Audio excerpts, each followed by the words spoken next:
Pemimpin itu dia ada prinsip noblesse oblige, bahasa Perancisnya. Semakin mulia dia, beban dia itu, obligasi dia semakin kuat, semakin tinggi. Nobility in suffering. Ada kemuliaan dalam penderitaan. Ibu Mega mengalami itu, kemuliaan dalam penderitaan dulu, bukan yang sekarang. Kan Ibu Mega pro 20%. Jadi bagian dari yang tidak mau lagi punya kewajiban. Padahal Ibu Mega sebetulnya punya kewajiban sebagai noblesse, obligasinya adalah minta Mahkamah Konstitusi batalkan 2%. Karena itu menghina akal demokrasi itu.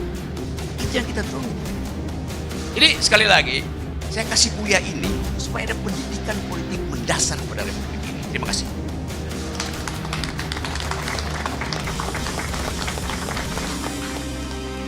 Kata-kata penutup dari Rocky Gerung. Kalau penutup masih bisa dibantah. Ya, Kalau boleh, nggak apa-apa. Oke, saya cari cara yang bijak. Pidato Ibu Mega kemarin itu dramatis. Nilainya A. Pidato Adian hari ini nilainya A+.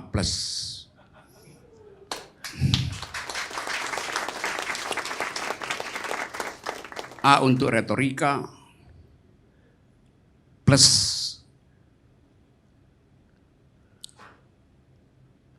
untuk sugesti. Dia kasih sugesti supaya 2024 itu harus diterima sebagai siklus normal dalam politik. Itu adalah Bang, maaf Bang, tafsir lagi Bang. Kenapa Abang tidak tanya langsung sama aku? Kita cuma berjarak 2 orang, kenapa harus ditafsirkan? Tanya saja sama aku, apakah aku mengatakan itu untuk seperti yang Abang katakan? Saya ganti cara saya bicara. Sekarang saya mau analisis gesturnya Adian. Nggak boleh. Tunggu. Begini loh Bang, ada banyak kesempatan kita untuk tanya saja langsung, maksud gesturmu apa? Oke, maksud pernyataanmu apa? Tapi kita tidak mau mencari kebenaran. Kita suka berretorika dalam tafsir demi tafsir. Lalu kemudian rakyat mendengar di sana dan menjadi panas. Sementara kita keluar dari sini bersalaman. Tidak sehat dong. Tidak sehat. Tanya, maksud gesturmu apa Adian? Pernyataanmu apakah 2024 itu mau kau jadikan sebagai sebuah siklus yang harus diterima? Tidak. Saya ingin menyampaikan itu kesepakatan kita 2024. Bukan keinginan Adian. Lalu kemudian kenapa kita sederhanakan seolah-olah itu Adian inginkan. Saya izin ke toilet ya. Lalu Boleh rakyat nggak saya izin bagaimana? ke toilet 1 menit loh. Boleh. Supaya dia lebih lancar bicara. Nggak, Boleh? nggak. Oke, kalau begitu saya lanjutkan itu. Kenapa tidak diizinkan? Soalnya sudah kebetulannya tidak demokratis. Saya mau ke toilet. nggak demokratis. Nggak. Nggak demokratis. Oh ya.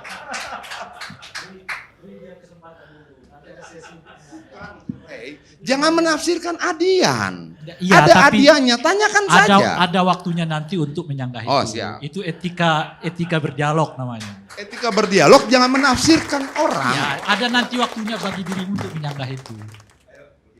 Oke. Aman? Oke, lanjut. Tadi kalimat saya,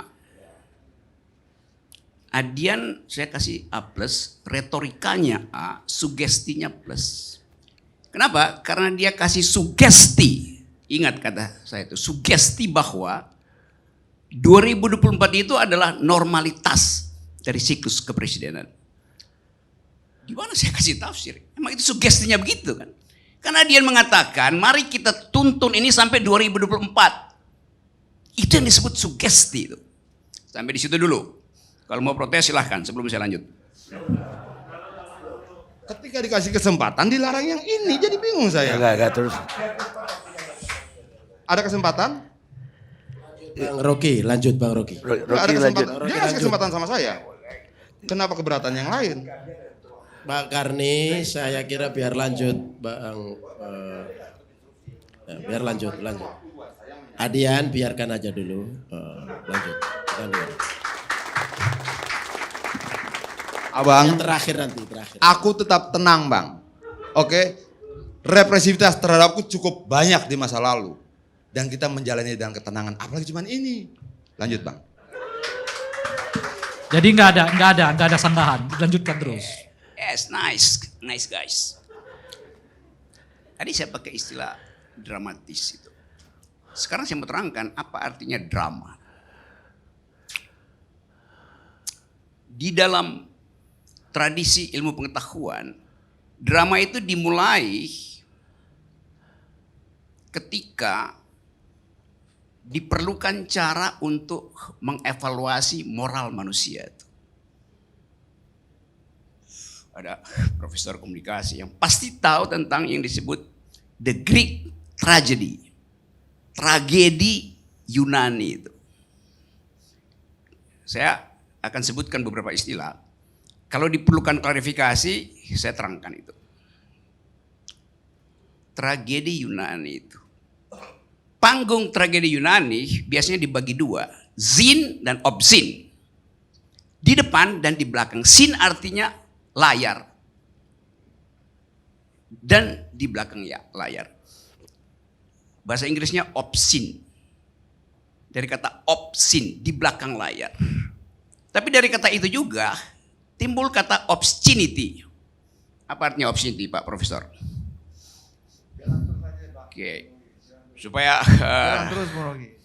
Supaya saya dapat klarifikasi tentang peristilan. Obscenity artinya kemaksiatan. Di belakang panggung orang bisik-bisik kemaksiatan. Itu ditutupi agar supaya publik tidak tahu yang disebut sebagai keburukan, pengkhianatan, kerakusan, segala macam. Yang dilihat hanya yang di depan panggung. Itu teknik di dalam Greek tragedy. Peristiwa PDIP jadi problem publik karena yang obscenity itu justru yang terlihat. Dan itu yang diulas orang itu, bukan soal karakter. Tetapi kita mau bedakan dulu bahwa akhirnya orang tahu bahwa oh itu sebetulnya problem kemaksiatan politik di dalam semua peristiwa politik. PDIP diseret dalam tafsir itu oleh pengamat, bahkan pengamat asing yang hanya mendengar berita itu. Jadi keadaan ini membuat orang memperoleh pintu masuk untuk membaca masa depan politik Indonesia. Orang dapat grammar baru, kemurkaan. Orang dapat grammar baru, feodalisme. Orang dapat grammar baru, di atas raja ada ratu. Itu semua yang kita sebut obscenity kalau kita belajar tentang dramaturgi Yunan. Dan itu yang memang ada dalam semua panggung politik di dunia. Yang selalu berakhir secara tragedi. Karena ada pengkhianatan itu.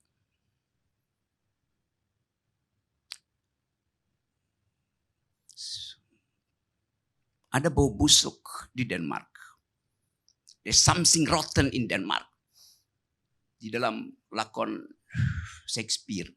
Karena pengkhianatan. Lalu diam-diam Brutus tusuk. Caesar waktu lewat di obsin di belakang layar. Itu terbaca di depan layar akhirnya. Begitu kemampuan kita untuk mengabstraksikan politik, demokrasi itu. Sekarang saya balik kepada soal intinya. Saya nggak ada soal dengan PDIP itu. Saya nonton aja lihat itu.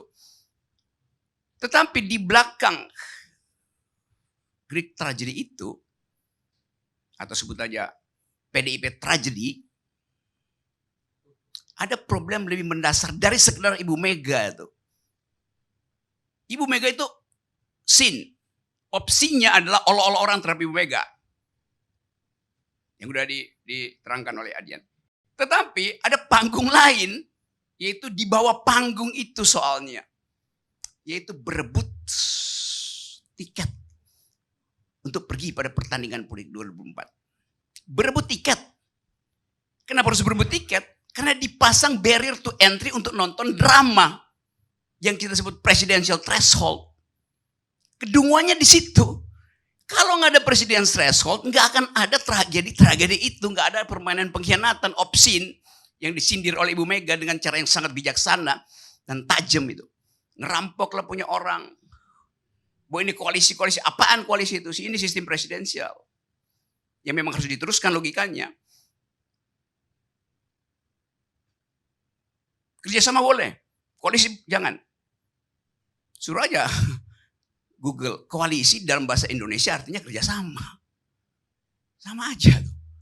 Tapi kita mau terangkan ini bukan untuk mengolok-olok tragedi yang udah the damage has been done. Udah terjadi kerusakan itu. Orang udah tonton keadaan tadi malam itu. Sekarang saya bilang tadi, ada scene di depan, ada opsin di belakang. Ada di bawah panggung. Orang berebut remah-remah di bawah panggung. Sisa dari 20% itu yang diperbutkan oleh yang namanya koalisi. PDIP aman tiketnya. Yang lain ini berebut remah-remah di atas meja politik. Itu intinya. Yang kita dalilkan dari awal supaya dibatalkan oleh Mahkamah Konstitusi. Nggak mau. Akibatnya berebut remah-remah di meja makan. Jamuan makan politik. Saya lanjutkan lagi ya. Di dalam tradisi Raja-Raja Yunani. Yang diundang di dalam perjamuan nobility. Yang mulia itu bukan cuma orang. Tapi juga anjing. Anjing diundang untuk makan remah yang habis makan memang kita mesti buang. Bukan kita, mereka harus buang di bawah meja supaya anjing makan. Itu yang lagi dicari oleh koalisi itu. Makan remah-remah itu kayak anjing menunggu remah-remah. Saya mau terangkan itu supaya kita paham betul apa yang disebut demokrasi itu. Tragis negeri ini. Tragika itu. Karena itu saya tuntut terus supaya batalkan 0% supaya Ibu Mega lega. Supaya nggak ada koalisi yang kasak-kusuk nyari makan di bawah di remah-remah itu. Semua partai itu. Di dalam politik cuma ada dua. Anda pro 20% atau Anda pro nihil persen itu. Demokrasi artinya datang dari garis start yang sama itu. Tapi nanti bilang ya itu open legal. Ya segala macam bisa dibilang open legal policy. Nanti partai-partai fundamental ikut kalau 20%. Bukan itu. Kalau kita bilang demokrasi, garis lurus demokrasi adalah 0. 20% apa? 20% itu adalah nama peternakan oligarki itu. Jadi silakan. Kalau Anda nggak mau 0%, jadilah ternak oligarki. Apa nggak malu itu? Jadi saya mau katakan selanjutnya bahwa pemimpin itu dia ada prinsip noblesse oblige, bahasa Perancisnya tuh. Semakin mulia dia, beban dia itu, obligasi dia semakin kuat, semakin tinggi tuh. Saya balik pada tragedi Yunani tadi. Di dalam tragedi Yunani selalu ada figur yang akan dicercah sebagai protagonis. Dia akan dimasukkan di dalam skenario bahwa dia, tokoh ini biasanya satu individu, punya banyak dosa karena melawan takdir. Tapi cerita akan menyelamatkan dia. Karena dia berupaya untuk melawan takdir yang tidak dia ketahui. Kemuliaan datang dari orang yang melawan takdir yang dia tidak ketahui. Di situ paradoks dari tragedi Yunani. Yang disebut sebagai nobility in suffering. Ada kemuliaan dalam penderitaan. Ibu Mega mengalami itu, kemuliaan dalam penderitaan dulu. Bukan yang sekarang. Kan Ibu Mega pro 20%. Jadi bagian dari yang tidak mau lagi punya kewajiban. Padahal Ibu Mega sebetulnya punya kewajiban sebagai noblesse, obligasinya adalah minta Mahkamah Konstitusi batalkan 2%. Karena itu menghina akal demokrasi itu. Itu yang kita tunggu. Jadi sekali lagi, saya kasih kuliah ini supaya ada pendidikan politik mendasar pada republik ini. Terima kasih.